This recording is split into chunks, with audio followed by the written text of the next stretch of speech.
하나님의 말씀을 한번 봅시다. 야고보서 5장 19절부터 20절까지 말씀입니다. 야고보서 5장 19절부터 20절까지 말씀.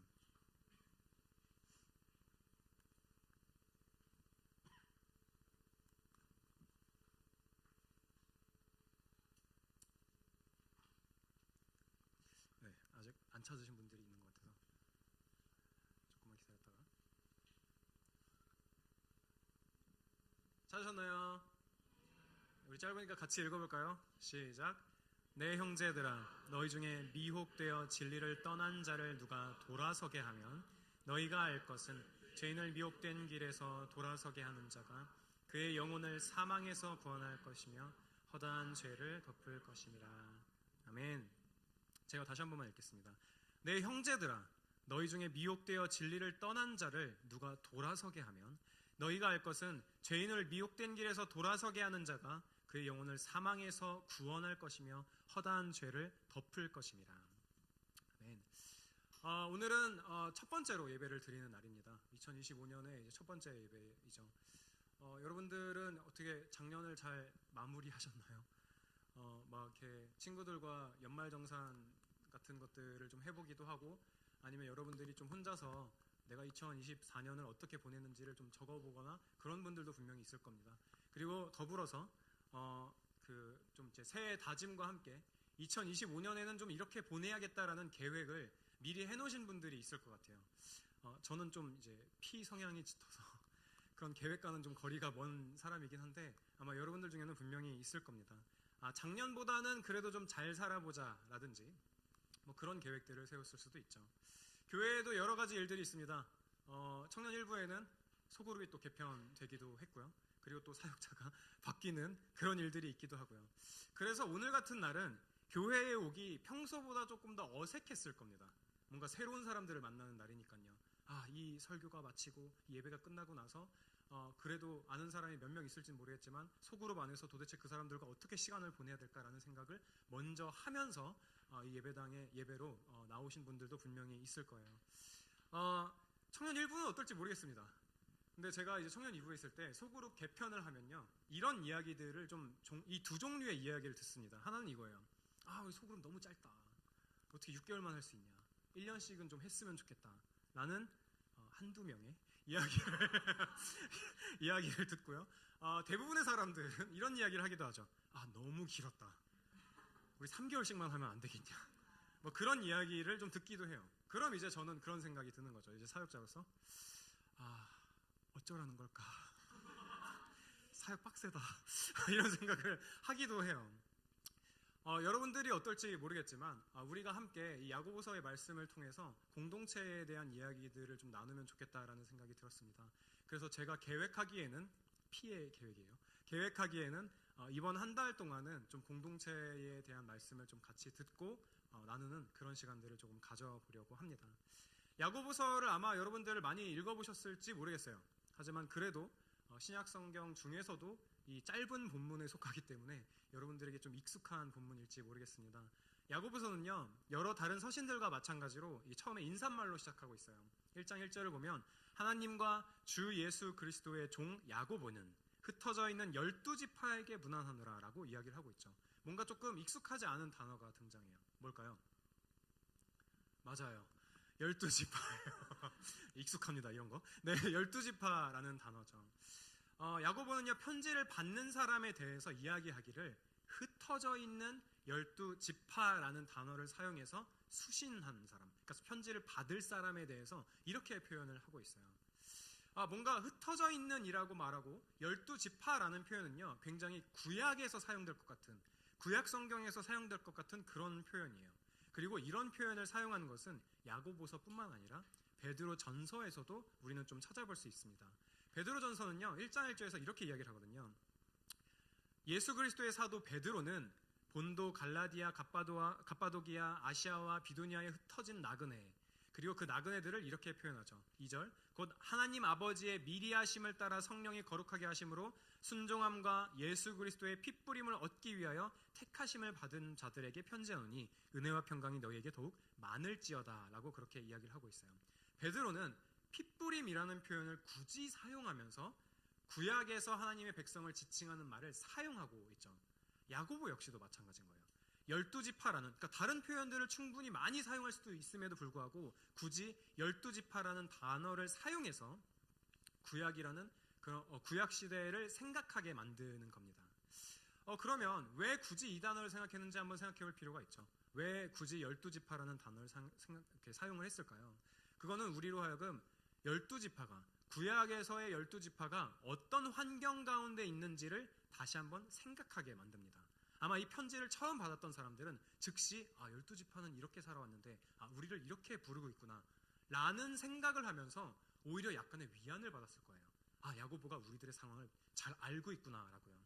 왜냐하면 구약의 12지파가요, 애굽의 종살이를 겪었고 어린 양의 피로 정말 구속을 받았고 하나님께서 약속하신 땅으로 들어가기 위해서 엄청나게 고생을 했고, 그리고 그 이후에는 많은 우상들이 가득한, 우상들이 판을 치는 세상 속에서 하나님의 백성으로 살려고 막 고군분투하기도 했죠. 대부분 실패했지만요. 1세기의 초대교회 역시도 마찬가지였습니다. 비슷한 상황 가운데 있었어요. 그들은 로마 제국의 압제하에 있었고요. 유대인들은 과도한 세금과, 당시의 로마 제국의 세금과 또 억압하는 어떤 종교적인 억압 정책 때문에 굉장히 많은 어려움을 겪고 있었어요. 게다가 그들 안에는, 그들 내부에는 경제적으로 부유한 사람들과 빈곤한 사람들이 극명하게 갈려지기도 했었습니다. 이후에 살펴볼 이 하나님 말씀을 통해서요, 우리는 이것들을 조금 더 파악할 수 있습니다. 그들 내부에서도 유대인 신자들과 이방인 신자들 간의 어떤 긴장이 있었어요. 그러니까 신앙생활하는 방식이 뭔가 다른 모습을 가진 두 집단이 한 공동체 안에 있었다라는 거죠. 막 유대인 기독교인들이 막 율법과 전통을 막 중요하게 생각했다라고 한다면 이방인들은 그렇지 않아 보였단 말이죠. 이렇게 외부적인 압제와 내부적인 어떤 분열의 조짐, 이런 상황들 가운데에서 이 교회가 있었다라는 겁니다. 야고보는 이 12지파라는 단어를 사용해서요, 신약을 살고 있는 하나님의 백성에게도 인생의 압력이 주는 어떤 무게감과 세상의 시험이 주는 유혹들, 그리고 우상 숭배를 부추기는 그런 문화가 있다라는 것을, 너희들이 이런 상황 가운데 처해 있어라는 것들을 경고하면서 시작을 하고 있는 거예요. 여러분들 권면이나 조언을 어떤 사람들에게 해주나요? 그 조언이 필요한 사람에게 해주겠죠. 예를 들어 누군가가 저에게 칫솔을 선물로 사준다면 네, 어떤 의미가 있을까요? 양치 좀 해라 라는 의미가 있을 거예요. 아무 말을 하지 않더라도 그 칫솔에는 그런 의미가 부여되어 있겠죠. 그런 권면이 부여되어 있을 거란 말이에요. 근데 만약에 제가 이를 잘 닦는다면, 만약이라고 하니까 좀 이상하긴 한데 이제 예를 들자면, 그러니까 이를 잘 닦는다면 저에게 이제 칫솔을 선물해 줄 필요가 별로 없을 수도 있겠죠. 어떤 이 좀 닦아라는 권면을 할 필요가 없을 거예요. 야고보도 역시 마찬가지였을 겁니다. 편지를 쓸 때에 절대 들을 필요가 없는 집단에게 어떤 조언을 하지는 않았을 거예요. 조언이나 권면이 정말 그게 좀 부족해 보이는 사람에게 필요한 것처럼 야고보 역시도 이 야고보가 이제 담당하고 있는 이 교회가 뭔가 부족한 부분들이 보이기 때문에 그렇게 권면을 했을 거다라는 거예요. 그래서 야고보는요, 1장에서 당시의 사회적인 약자인 고아와 과부를 돌봐라 라고 이야기를 하고, 다른 사람들을 돌볼 때에 공평하게 행하라고 권면하면서 이웃을 사랑해야 돼 라고 강력하게 이야기를 합니다. 또 믿음을 고백하지만 다른 사람을 향한, 이웃을 향한 사랑이나 동정심을 보이지 않는 사람들을 강하게 꾸짖기도 해요. 또 남을 비방하거나 비판하는 사람들에 대해서도 굉장히 많이 이야기를 하고 있죠. 그리고 이 권면들에는요, 공통점이 있습니다. 뭐냐면 이 권면은 모두 우리가 이 땅에서 혼자 살아간다면 들을 필요가 없는 권면이라는 거예요. 나밖에 없다면, 나 혼자 교회 생활을 하는 게 허락됐다면, 나 혼자만 교회를 다닌다고 한다면 이 권면들을 하나도 들을 필요가 없어요. 나밖에 없는데 사회적 약자가 어디 있겠습니까? 나야 사회적 약자가. 나 혼자일 뿐이야. 다른 사람을 돌볼 필요가 어디 있겠어요? 나밖에 없는데 공평하게 행할 필요는 또 뭐가 있습니까? 나밖에 없는데 누구를 사랑하겠습니까? 나만 사랑하면 되잖아요. 심지어는 남을 비방하는 것도 마찬가지예요. 비방하는 것도 비방을 할 대상이 있어야지만 가능하단 말이에요. 나밖에 없는데 혼자 누구를 비방하겠습니까? 누구를 비판하겠습니까? 역시 이 모든 것들은 나 혼자만 교회 생활을 한다면 절대 들을 필요가 없는 그런 권면들이다라는 거죠. 그리스도인으로 산다는 거는요, 공동체를 이루어서 산다는 것을 의미합니다. 하나님께서 삼위로 계신 것처럼 하나님의 백성들 역시 공동체로 하나님 나라를 살아가죠. 조금 잠시 뒤에 다시 확인하겠지만 우리는 결코 혼자서 신앙생활을 할 수 없습니다. 이런 야고보의 권면들을 통해서 우리가 좀 알 수 있는 것은 뭘까요? 신약 교회에 이런 일들이, 그러니까 이런 권면을 들어야 할 만한 일들이, 그런 상황들이 늘 존재한다는 말이고, 야고보는 우리에게, 우리 청년 일부에게 이런 이야기를 하는 거예요. 시광교회, 아니 청년 일부에는 얘들아 이런 일들이 있을 거야. 믿음의 시련이 있을 거야. 시험의 연속이 있을 거야. 너희들 중에는 말씀을 듣고도 행하지 않는 사람들이 있을 거야. 죽은 믿음을 가진 자들이 있을 거야. 이웃에게 상처를 주는 말을 하는 사람들이 있을 거야. 불같은 혀를 마구 사용하는 사람들도 있을 거야. 찬송을 했지만, 우리가 방금 찬송을 했죠. 찬양을 했지만 그 입으로 동시에 다른 사람을 저주하는 그런 입을 가진 사람들이 분명히 있을 거야. 교회 안에 있지만 세상과 버타는 사람들도 있을 거고, 서로 비방하고 형제를 자매를 판단하고 정죄하는 사람들이 너희들 가운데 있을 거야 라고 이야기를 하는 거예요. 이 모든 일들은 어쩌면 여러분들이 이 공동체 안에서 이미 경험하고 있는 걸지도 모르겠습니다. 혹은 어쩌면요, 저와 여러분들이 다른 사람에게 이미 행하고 있는 일일 수도 있죠. 그렇다면 야고보의 권면을 한번 들어봅시다. 야고보서 2장을 보면요, 2장부터 해서 야고보는 공동체 전체에 많은 권면들을 합니다. 먼저는 2장 1절부터 9절을 보면요, 차별에 대한 이야기를 하고 있죠. 본문이 길어서 제가 조금 선별을 해서 한번 읽어볼게요. 내 형제들아, 영광의 주 곧 우리 주 예수 그리스도에 대한 믿음을 너희가 가졌으니 사람을 차별하여 대하지 말라. 만일 너희 회당에 금가락지를 끼고 아름다운 옷을 입은 사람이 들어오고 또 남루한 옷을 입은 가난한 사람이 들어올 때에 너희가 아름다운 옷을 입은 자를 눈여겨보고 말하되 여기 좋은 자리에 앉으소서 하고, 또 가난한 자에게 말하되 너는 거기 서 있든지 내 발등상 아래에 앉으라 하면 너희끼리 서로 차별하여 악한 생각으로 판단한 자가 되는 것이 아니냐라고 이렇게 말씀을 하고 있습니다. 그렇게 공동체를 향해서 권면하고 있죠. 차별하지 말라고요. 야고보는 꽤 많은 지면을 할애해서요, 차별이라는 문제를 다루고 있습니다. 이거를 볼 때 야고보의 이 권면은 아주 명확하게 이야기를 하고 있어요. 사람 차별하지 말라고요. 특히나 이 2절에서 나온 금가락지, 아름다운 옷을 입은 사람들과 남루한 옷을 입은 사람, 가난한 사람들을 대조시켜서 이야기를 하고 있어요. 차별하지 말라고요. 사람들을 대할 때에 그들이 가진 소유나 그들이 가진 사회적 위치로 그 사람들을 차별하지 말라라고 이야기를 하고 있어요. 3절에서 아름다운 옷을 입은 사람을 눈여겨본다라고 할 때예요, 본다는 게 그냥 이렇게 눈여겨서 꼼꼼하게 본다라는 그 정도의 의미만 가지고 있는 것이 아니라 호의를 가지고 본다, 열린 마음으로 본다, 존경하다라는 단어로도 우리가 그런 식으로도 우리가 해석을 할 수가 있어요.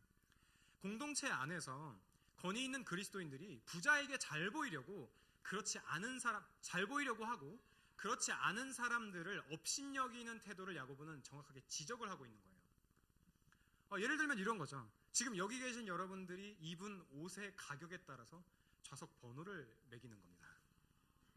가장 비싼 옷을 입은 사람에게 가장 좋은 자리를 주는 거예요. 가장 앞자리는 아니겠죠? 가장 좋은 뒷자리를 출구와 가까운 여차 싶으면 런할 수 있는 자리를 배분을 해주는 거예요. 그리고 그 가장 이제 값싼 옷을 입은 사람에게 가장 추운 자리, 막 엘베 옆에 자리로 막 온라인으로 예배 드리셔야 돼요, 막 안내를 하는 거예요. 아니면 이제 설교자 옆에 앉게 하는 거죠. 그렇게 안 좋은 자리인가요? 네, 그러는 거예요. 물론 저와 여러분은 무슨 소리예요, 우리 공동체 그렇게까지 썩진 않았어요 라고 말할지도 몰라요. 네, 물론 저는 여러분들의 이해를 돕기 위해서 극단적인 예를 사용하긴 했습니다. 근데 한번 생각해 보자고요. 우리에게 이렇게 사람들을 대놓고 차별하는 모습이 없다고 생각한다면 한번 스스로에게 정직하게 한번 물어보자는 거예요. 저 역시도 마찬가지고요. 우리는, 저와 여러분은 어떤 부류의 사람에게 더 마음을 열고 있습니까? 저와 여러분은 어떤 부류의 사람에게 조금 더 많은 이해심을 가지고 있습니까? 저와 여러분은 어떤 부류의 사람에게 조금 더 많이 인내하십니까? 분명히 차이가 있을 거라고요. 야고보는 차별이 잘못된 이유에 대해서 야, 그 보기가 안 좋아서 그래라고 이야기를 하지 않아요. 더 강력하게 이야기를 합니다. 내 사랑하는 형제들아 들을지어다. 하나님이 세상에서 가난한 자를 택하사 믿음에 부요하게 하시고 또 자기를 사랑하는 자들에게 약속하신 나라를 상속으로 받게 하지 아니하셨느냐라고 거의 호통치듯이 얘기를 하고 있어요. 야고보는 부자에 대한 편애와 가난한 자에 대한 어떤 차별이 하나님의 구원 사역을 통해서 나타나는 그분의 성품과 반대되기 때문에, 하나님의 성품과 반대되기 때문에 거부하고 있어요. 하나님도 너희들을 차별하지 않으셨어. 근데 너희들끼리 차별을 하고 있니? 하나님들이 너희를 차별하지 않으시고 모두를 사랑하셨는데, 모두를 위해서 예수 그리스도를 허락해 주셨는데 너희들이 서로 차별을 하고 있단 말이야? 이게 말이 된다고 생각해라고 이야기를 하고 있다라는 거예요. 차별이라고 하는 것이 하나님 나라의 법을 어기는 죄다라고 그렇게 이야기를 하고 있다고요. 그리고 3장에 다다라서 야고보는 또 말에 대한 권면을 해주고 있습니다. 3장 1절부터 13절을 보면 이런저런 이야기들을 많이 하죠. 배를 봐라. 광풍에 밀려가는 것이 지극히 작은 키로서, 방향을 조절하는 키로서 사공의 뜻대로 운행하나니 이와 같이 혀도 작은 지체로 돼 큰 것을 자랑하도다. 보라, 얼마나 작은 불이 얼마나 많은 나무를 태우는가. 혀는 곧 불이요 불의의 세계라 라고 하면서 이 말이 가지고 있는 이 힘에 대해서 이야기를 하고 있습니다. 그러면서 또 이런저런 얘기를 하면서 이런 얘기를 하죠. 하나님의 형상대로 지음을 받은 사람을 저주하나니 한 입에서 찬송과 저주가 나오는도다. 내 형제들아, 이것이 마땅하지 아니하니라. 샘이 한 구멍으로 어찌 단물과 쓴물을 내겠느냐라고 이야기를 하죠. 우리는 우리가 하는 말들에 대해서 굉장히 과소평가하는 그런 경향이 있습니다. 우리들의 말이 무슨 힘이 있겠어라고 생각하죠. 그런데요, 그래서 우리는 말을 쉽게 하기도 하지만, 그리고 또 우리가 한 말을 다른 사람들이 금방 잊어버릴 거라고 생각하기도 하지만요, 사실 그렇지 않아요. 심지어 우리가 어떤 사람을 향하여서 저 사람이 말하는 거는 들을 필요도 없어, 들을 가치도 없어 라고 생각하더라도요, 몇몇의 말들은, 몇몇 단어들은요 우리들을 장악해버리기도 해요. 하루 종일 생각나게 만들기도 하고, 하루 종일 불쾌하게 만들기도 하고, 그 말 한마디 때문에 어떤 대상에 대해, 그 말을 한 사람에게 엄청난 분노를 갖게 만들기도 하죠. 여러분은 지나가면서 들었던 어떤 여러분을 향한 지나가면서 하는 어떤 말들 때문에 힘들었던 적도 분명히 있을 거예요. 몇 마디 아님에도 불구하고 많이 힘들었던 그런 경험들도 분명히 있었을 겁니다. 그러면 우리는 말을 도대체 어떻게 해야 될까요? 그래, 우리가 말을 잘 할 수 없으니까 하면 안 될까요? 야고보는 혀는 불의 세계다, 불의의 세계다, 혀는 능히 길들일 사람이 없다, 쉬지 않는 악이다, 독이 가득한 것이다 라고 말을 해요. 이런 것들을 비춰봤을 때, 이런 것들을 생각했을 때 우리는 도대체 우리들의 말을, 입을, 혀를 어떻게 사용해야 되냐라는 거죠. 야고보가 조언하는 건요, 그러니까 너네 말이 문제야. 말이 문제니까 너희들 소그룹별로 식사하고 그러잖아, 밥 먹고 그러잖아. 그때 아무 말도 하지 마. 소그룹 시간에도 말하지 말자. 정제된 단어를 사용해서 대화하는 게 우리들에게 익숙하지 않고 우리가 아직 그런 걸 배우지 않았잖아. 그러니까 생각을 오래오래 하고 카톡으로 대화하도록 하자 라는 식으로 권면을 하고 있지 않아요. 야고보가 말하고 있는 이 공동체의 모습은요, 말 실수가 두려워서 입을 앙 다물고 말을 안 하는 공동체가 아니라 거기서 더 나아갑니다. 하나님을 찬양하면서 다른 사람들을 이해하고 다른 사람들을 격려하고 사랑하는 말을 많이 해라라고 이야기를 하고 있어요. 어떻게 아무 말도 안 하고 사랑을 할 수 있겠습니까? 에베소서에 보면 이런 말씀이 있습니다. 4장 28절인데요. 도둑질하는 자는 도둑질하지 말고 돌이켜 가난한 자에게 구제할 수 있도록 자기 손으로 수고하여 선한 일을 하라. 무릇 더러운 말은 너희 입 밖에도 내지 말고 오직 덕을 세우는데 소용되는 대로 선한 말을 하여 듣는 자들에게 은혜를 끼치게 하라. 바울이 에베소 교회의 성도들에게 권면하는 걸 보면요, 도둑질하는 사람들에게 그냥 야, 너 도둑질하고 있니? 도둑질 그만해 라고 말하고 끝이 아니에요. 한 걸음 더 나아가죠. 도둑질하는 것을 멈추는 것에서 끝내지 않고 너가 할 수 있는 대로 수고를 해서 어려운 사람들 도와줄 정도로 일을 해라. 그러니까 그 목표가 다른 거예요. 그냥 도둑질하는 걸 멈추는 것이 끝이 아니라는 거예요. 여기서 더 나아가서 이제 이런 말을 하는 거죠. 너희는 더러운 말들, 거짓말을 하지 마라고 말하는, 끝내는 게 아니라, 그 정도 선에서 권면을 끝내는 것이 아니라 거짓말을 하지 않는 것에서 멈추고 덕을 세우고 선한 말을 해서 듣는 사람들에게까지 은혜를 끼치게 해. 너희들은 입을 그렇게 사용해야 돼라고 말을 하고 있는 거예요. 그렇게까지 사용해야 된다고 권면을 하고 있다라는 거죠. 그리고 4장에는 이런 이야기를 합니다. 비판과 판단에 대한 이야기들을 하고 있죠.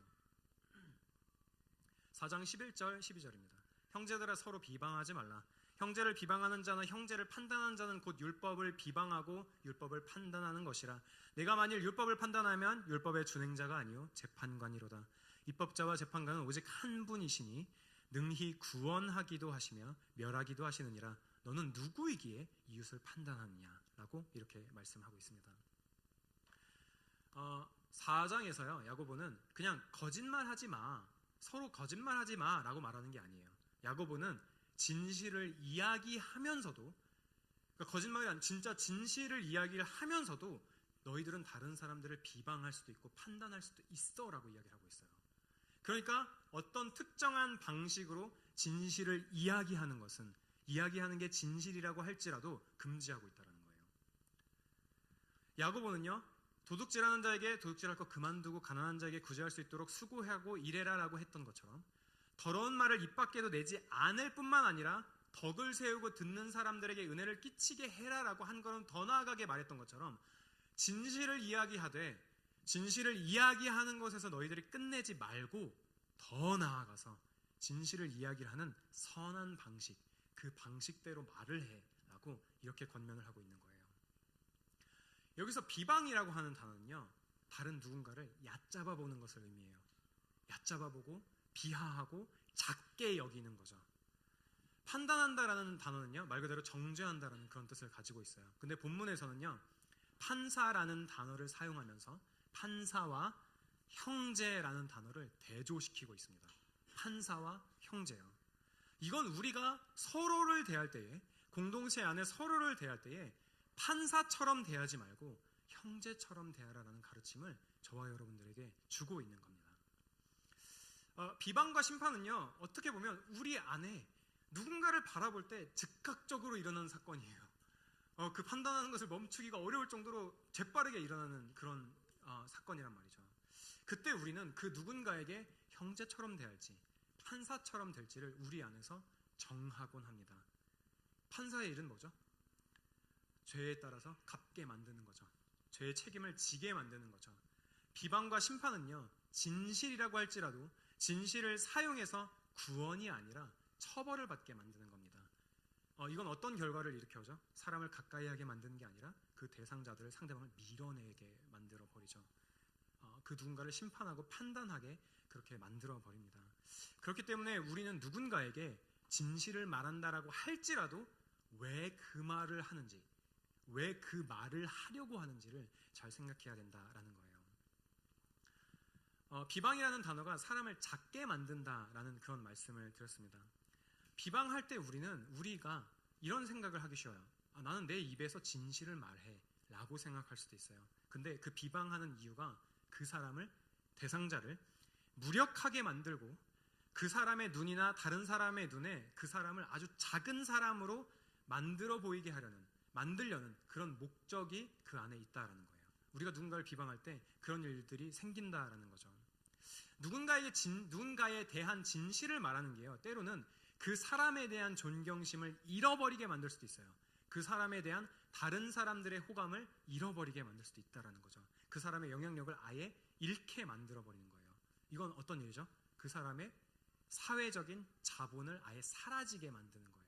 다른 사람들과의 관계를 아예 끊어지게 만드는 그런 일이다라는 거죠.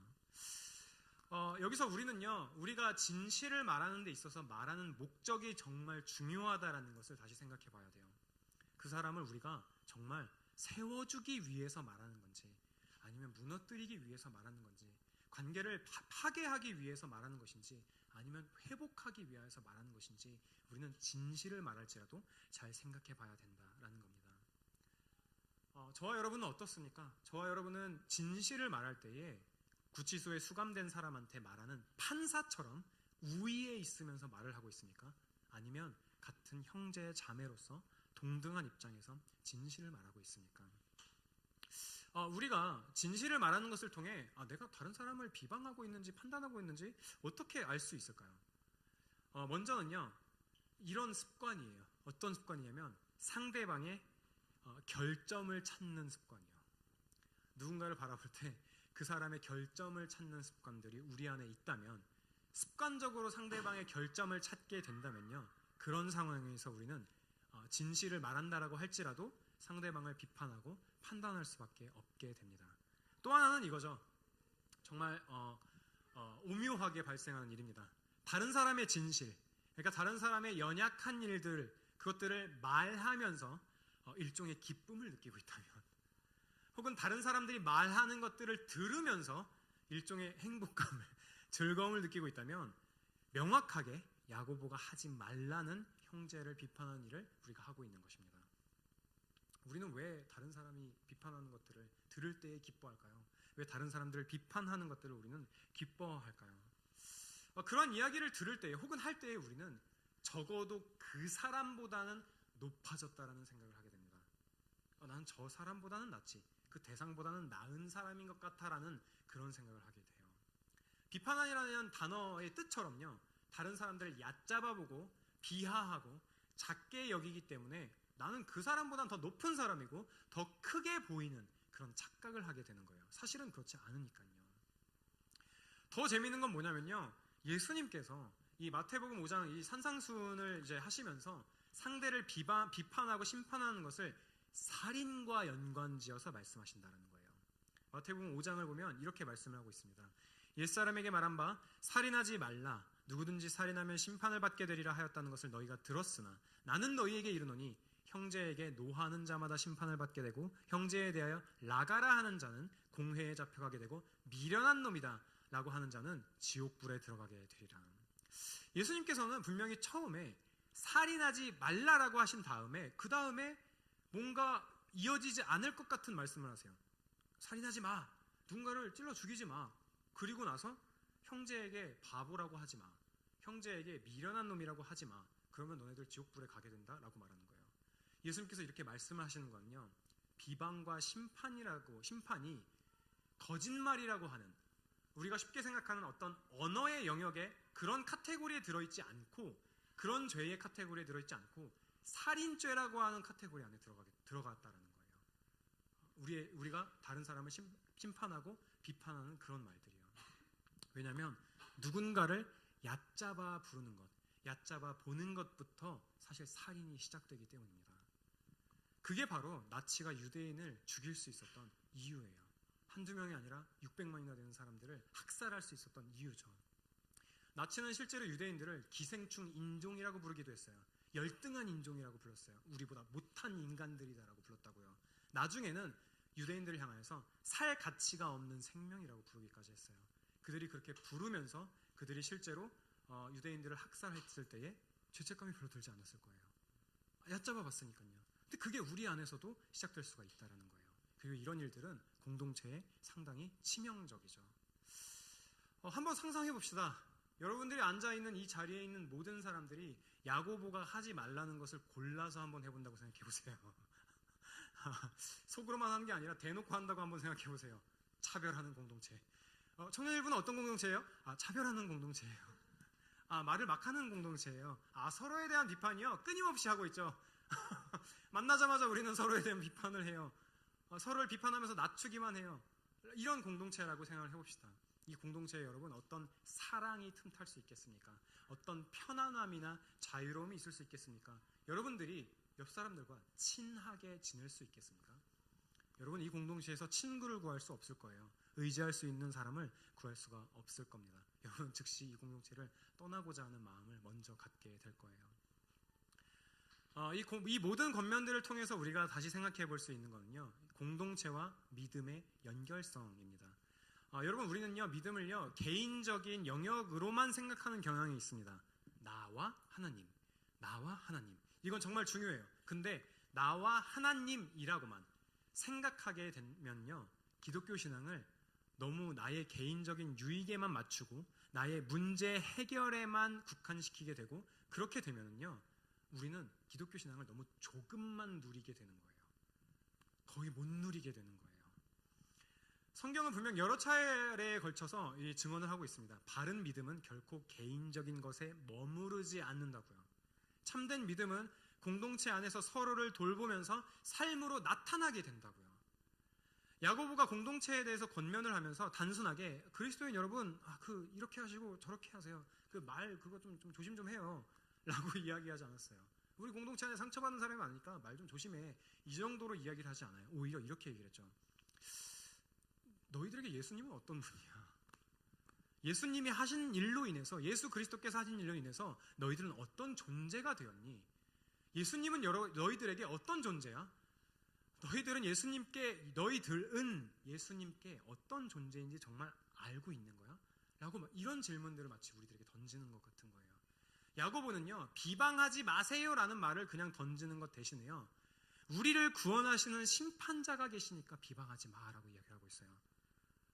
진짜 올바르게 판단하실 수 있는 분은 예수 그리스도 그분밖에 없으니까 너희들은 그 판단하지 마 라고 이야기를 하고 있는 거예요. 가난한 사람들에게 편견을 갖지 맙시다 라고 그 정도에서 말하지 않아요. 그리스도인들아, 편견을 갖지 마.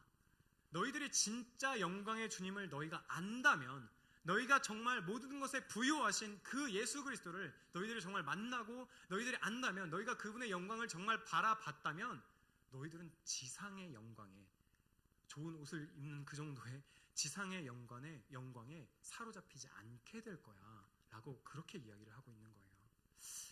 야고보는 엄청난 말들로 교회를 향해서 말들을 막 쏟아냈습니다. 그리고 오늘 본문에 대한 이야기를 하죠. 야고보서 5장 19절 20절입니다. 이렇게 시작을 해요. 우리가 여러 차례 읽은 야고보 본문에 나와 있는 것처럼 이렇게 이야기를 하죠. 내 형제들아 라고 이야기를 시작하고 있어요.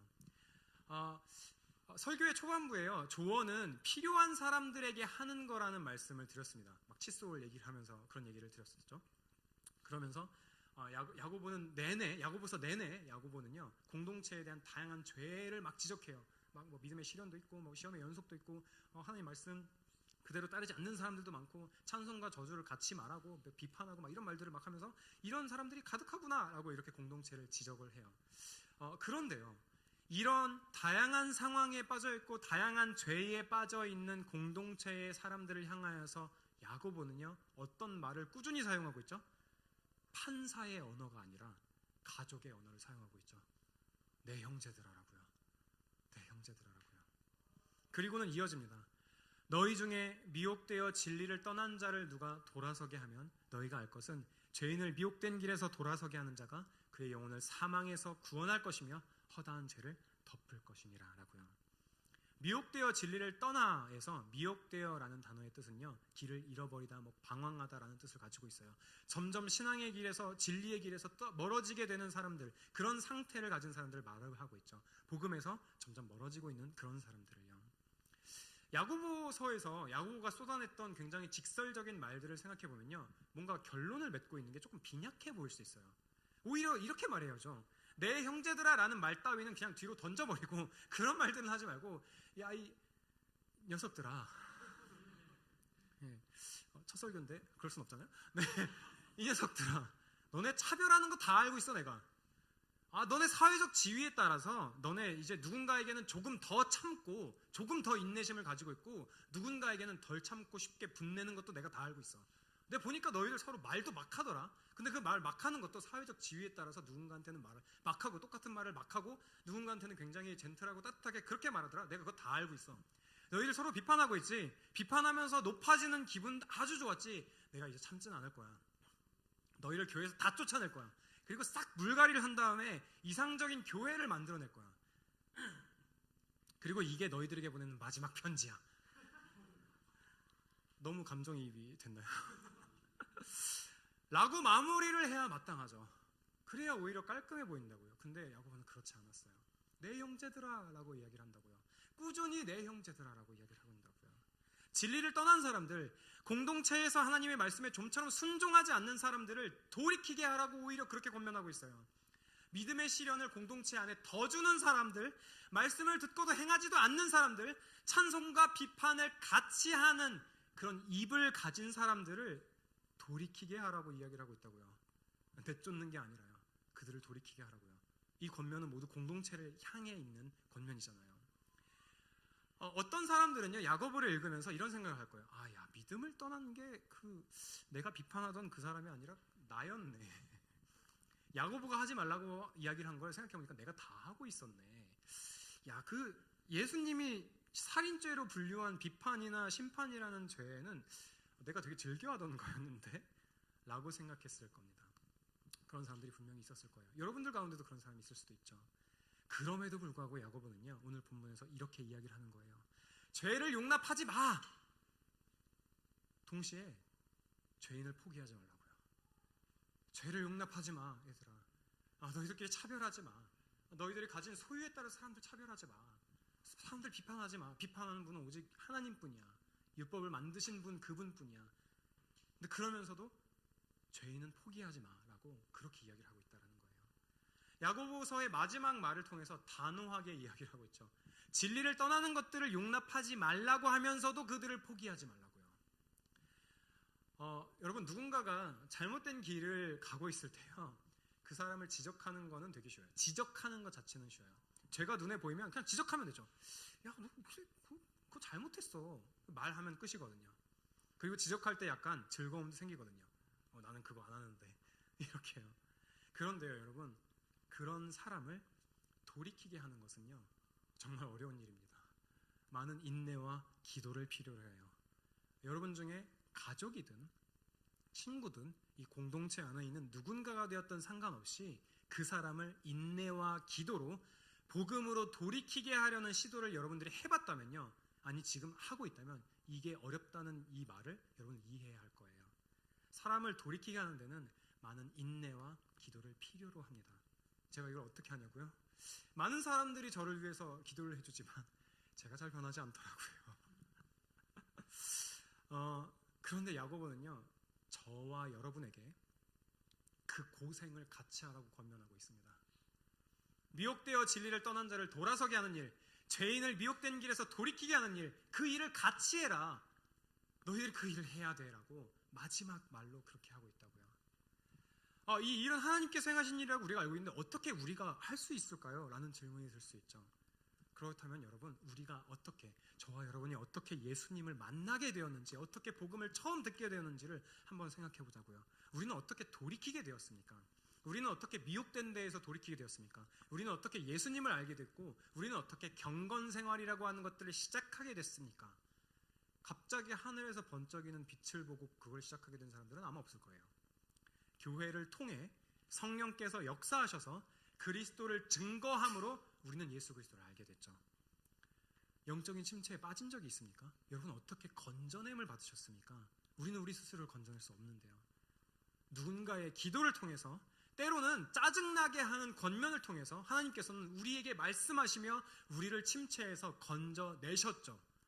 하나님께서는요, 그렇게 교회라고 하는 공동체를 사용하시고 여러분의 사역자를 사용하기도 하시고 조장을 사용하시기도 하고 소그룹 안에 있는 다른 사람들을 사용하시기도 합니다. 그래서 우리는 서로를 향해 예민해야 돼요. 부정적인 의미에서의 그런 예민함 말고요, 서로의 영적인 상태에 대해서 예민해야 된다고요. 서로 권면하고 기도하고 사랑하는 것은요, 목회자만의 일도 아니고 조장이나 임원들만의 일도 아닙니다. 우리 모두에게 주어진 일이에요. 모두가 서로에게 행해야 되는 일이라고요. 진리에서 멀어지고 있는 사람들을 잡아와서 돌이키게 하고, 미혹된 길에서 돌이키게 하고, 우리의 그 일들을요, 하나님께서 우리들의 연약한 입을 통해서 연약한 사랑을 실천하는 것들을 통해서 이 공동체에 이루어 주실 겁니다. 그리고 이게요, 기독교 공동체가 가지고 있는 엄청난 힘이죠. 모든 기독교 공동체는 야고보가 말하는 것처럼 진리와 또 거룩함에 거하는 그런 장소입니다. 모든 구성원들이 진리를 따르려고 하고 예수 그리스도를 따르려고 하고 예수 그리스도가 따른 삶을 살아내려고 하고 그 사랑이라고 하는 삶에 맞는 삶을 살기 위해서 노력하기도 하죠. 실패하기도 하지만요. 근데 우리가 진리를 안다면, 우리가 복음을 알고 복음에 젖어서 산다면 아마 우리는 꽤나 힘들 거예요. 꽤나 힘들 거예요. 하지만 우리는요, 사랑하는 삶을 바라보고 사랑하는 삶을 목표로 두며 사랑하는 삶을 지향하면서 살게 될 겁니다. 그리고 그 시작은요, 언제나 공동체에서 이루어집니다.